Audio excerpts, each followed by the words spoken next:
Dry fruit পাউরুটি।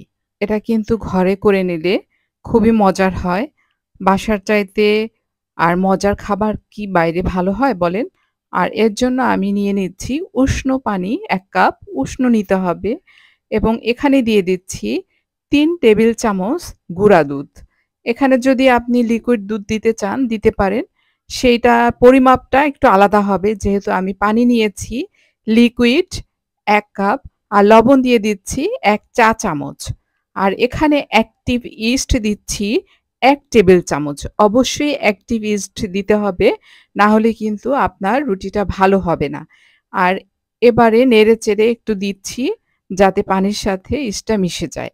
আর এর মধ্যে দিয়ে দিচ্ছি চিনি। যেহেতু আমার এখানে ৩ কাপ ময়দা লাগবে, সেজন্য আমি ৬ টেবিল চামচ চিনি দিয়ে দিচ্ছি। চিনিটা না দিলে পাউরুটিটা ভালো লাগে না, স্বাদ বেশি আ ভালো লাগে না। কারণ হচ্ছে এখানে ইস্টের একটা অন্যরকম একটা স্বাদ আছে। সেই স্বাদটা আসলে রুটিটা নষ্ট করে ফেলে। এর জন্য চিনি তো দিতেই হবে। এবারে আমি ময়দা এড করছি। এখানে কিন্তু ময়দা অবশ্যই দিবেন। আসলে পাউরুটিতে ময়দাটা দিতেই হয়। আর ১ম এ ১ কাপ দিয়ে আমি একটু স্প্যাচুলা দিয়ে নেড়েচেড়ে দিলাম। দ্বিতীয় ২ কাপ দিয়ে দিচ্ছি। এবারে আরেকটু নেড়েচেড়ে নিচ্ছি। আস্তে, আস্তে এভাবে নেড়ে নিতে হবে যাতে লিকুইড দুধ এবং ইস্টের সাথে ভালোভাবে ময়দাটা এড হয়ে যায়। যখন এভাবে একটু হালকা, হালকা আ হবে এড হবে তখন স্প্যাচুলা সরিয়ে আমি হাত দিয়ে ভালোভাবে মথে নিচ্ছি। আর ১ টেবিল চামচের একটু বেশি সয়াবিন তেল, নরমাল সয়াবিন তেল দিয়ে দিচ্ছি যাতে হাতে না লাগে আর রুটিটাও সফট হয়, খেতেও ভালো লাগে। এবারে ভালোভাবে মথে নিতে হবে প্রায় ১০ মিনিট। এই যে দেখেন একদম মানে সফট একটা আ কটনের মতো হয়ে গেছে।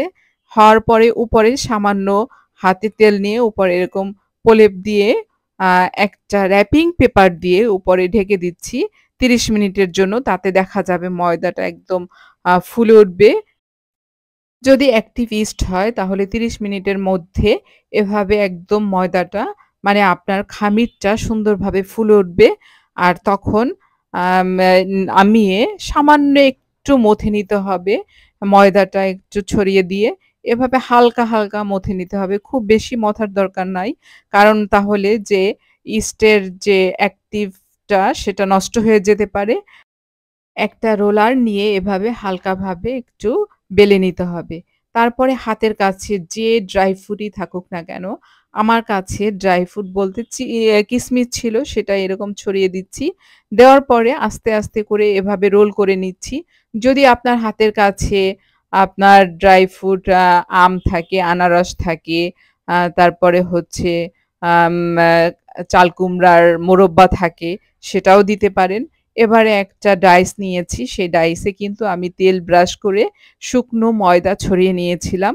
এতে হবে কি যে আপনার রুটিটা যখন কুক হয়ে যাবে তখন সেটা বের করতে সুবিধা হবে ডাইস থেকে। এবারে আবারও র‍্যাপিং পেপার দিয়ে ঢেকে আমি ২০ মিনিটের মতো রেখে দিচ্ছি যাতে রুটির খামিরটা ফুলে উঠে একদম ডাইস বরাবর হয়ে যায়। আর এর উপরে রুটিটার উপরে ব্রাশ করার জন্য একটা ডিমের কুসুম নিয়েছি, সামান্য একটু দুধ নিয়েছি, সেটাকে ভালোভাবে ফেটিয়ে নিয়েছি। নিয়ে এই যে রুটিটা দেখেন একদম ফুলে উঠেছে, তার উপরে আস্তে, আস্তে করে এভাবে ব্রাশ করে নেব। যাতে উপরের যে দেখতে সুন্দর লাগে একটা কালার আসে, সেই কালারটা আসবে, দেখতেও ভালো লাগে। এইভাবে আস্তে, আস্তে করে কিন্তু ব্রাশ করে নিতে হবে। আর উপরে সামান্য সাদা তিল ছড়িয়ে দিলাম। আর ওভেনে একদম প্রিহিট করে নিতে হবে ১৯০ ডিগ্রিতে ১০ মিনিট। নেওয়ার পরে রুটিটা দিয়ে আপনাকে বেক করতে হবে ১৪০ ডিগ্রি সেন্টিগ্রেডে ৩০ মিনিট। যখন ওভেন থেকে নামিয়ে আ উপরে এরকম ঘি ব্রাশ করে নিতে হবে। আপনি হাতের কাছে ঘিটা থাকলে হয় কি ফ্লেভারটা ভালো আসে। আর যখন ঠান্ডা হবে তখন ডাইসটা এরকম উপুড় করে একদম আস্তে, আস্তে টাক দিলেই দেখা যাবে রুটিটা বের হয়ে আসছে। আর আমি দেখিয়ে দিচ্ছি কত সফট একদম। আর এটা কিন্তু একদম চুপসে যায় না। দেখেন আমি চাপ দিয়ে দেখিয়ে দিচ্ছি যে কত সফট এবং চুপসে যাবে না। এটা কিন্তু বাসায় তৈরি করে নিলে খুবই মজার হয়। খেতে কিন্তু খুবই আ অসাধারণ। আর দেখবেন পরিবারের সবাই আপনার প্রশংসা করবে, না করে পারবেই না।